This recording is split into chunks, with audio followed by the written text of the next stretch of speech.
All right, you want to talk about when you have some fish that are feeding pretty aggressively, but they're in some really, really heavy cover. In my opinion, the absolute best way to catch them is Netbait's Big Spanky.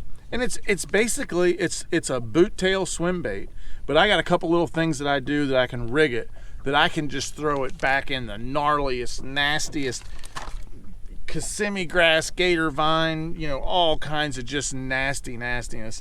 And this thing will stay on the hook, but yet you'll still get a really good hook set. So many guys, they'll rig this thing and they have their little tricks that they rig these things that, yeah, they can throw it through the nastiest stuff and reel it through there, but their just hookup ratio is terrible. So let me show you how I rig mine, and it keeps my hookup ratio, in my opinion, pretty good for this kind of stuff.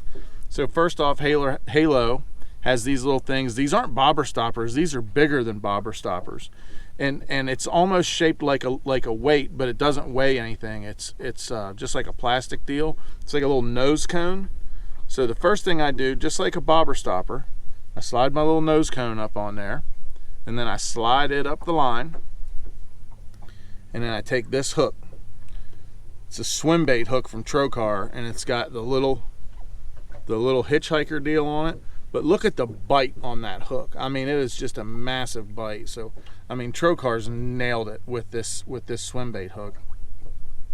It's just simple Palomar knot.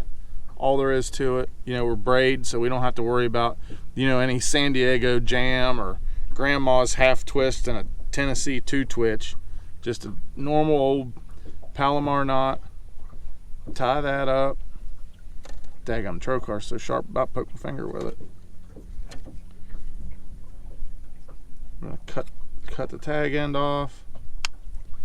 And now we have it sitting like this. We're gonna take our Spanky, and you take this hitchhiker and you just start twisting the nose of that Spanky, and twist it till you get right up to the end of the spring. You don't want to twist it all the way on. You just twist it till you get to the end of the spring, and then let it lay the way it's going to lay. So I need to twist it just a little bit more, a little too far to get her just right, and then kind of look on there where it's going to come out. Stick it in there where it comes out. You want it nice and straight, and then we're going to take our little nose cone.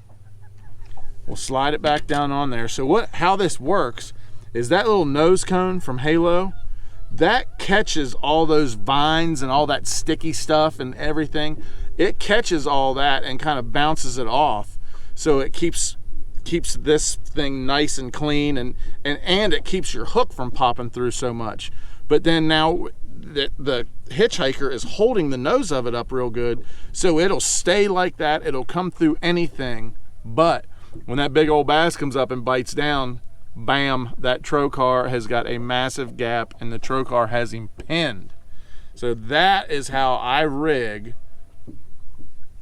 just exactly like that, with the little nose cone and everything. That's how I rib. I must be hungry. I'm thinking about ribs. It'd be good to have for dinner tonight. That's how I rig the Big Spanky. And now, of course, I put it on 65-pound braid. And I actually like to throw it on the same rod that I throw one of my favorites, old Scummy, my frog from Scum Frog. It's the same rod, Halo KS2 Elite. It's a 7.5 heavy action. The heavy action is because you are flailing this thing back into some really heavy stuff. But that's the rigging and the rod setup for Netbait's Big Spanky.